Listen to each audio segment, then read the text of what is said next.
after the most recent NA shuffle to become rather clear that several teams have had to change what their CT side setups were because certain players had an overlap on where they were most comfortable CT side. And ideally, I think the best thing to do, the same way you might decide whether a player is a fit for your team by looking at their T-side role, like, okay, we need a lurker, you're a lurker, okay, we'll get this lurker and it'll fit great, or, you know, you're an opper, we'll get an opper, you're entry fragger, we'll get an entry fragger, you're a pure support, and so on. You should also do that for CT side. Now, I'll bring up my argument for why there are roles in the first place. First of all, different players have different tendencies, that being risk-taking behavior and your natural aggressiveness or passivity. Players also have various strengths. Some players are very cool under pressure. I mean, all players need to be, but some players are more cool than others. And some players aim better than others on your team. Some players are better with the op than others on your team.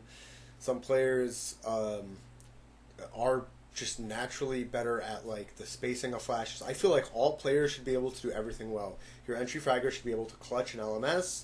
Your lurker should be able to make an aggressive play if everybody else is dead and an entry.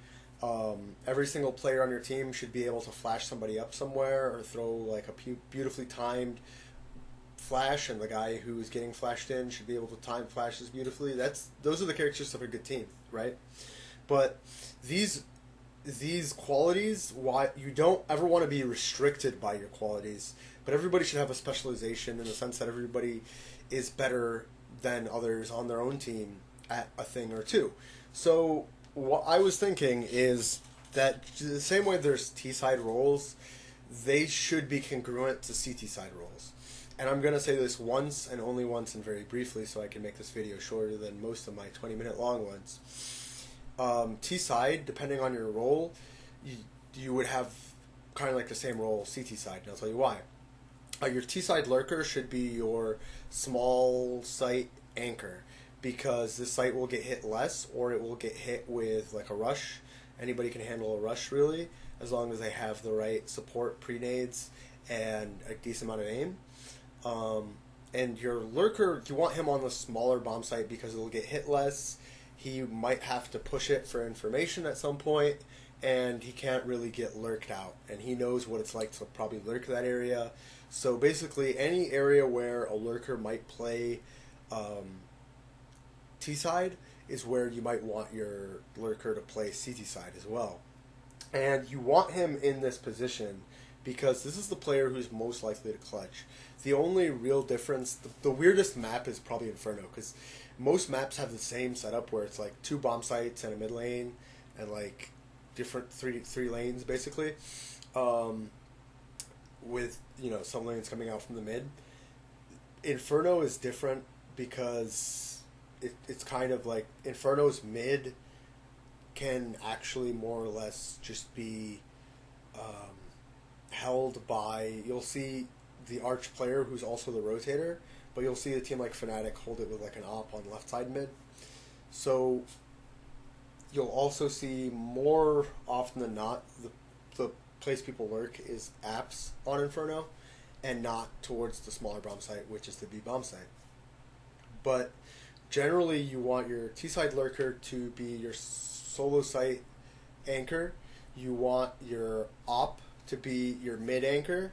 You want your pure support player to be your small site rotator. So he'll be supporting your lurker with a lot of nading, and he'll also be rotating to the bigger site or rotating mid and helping the mid player, depending on the map.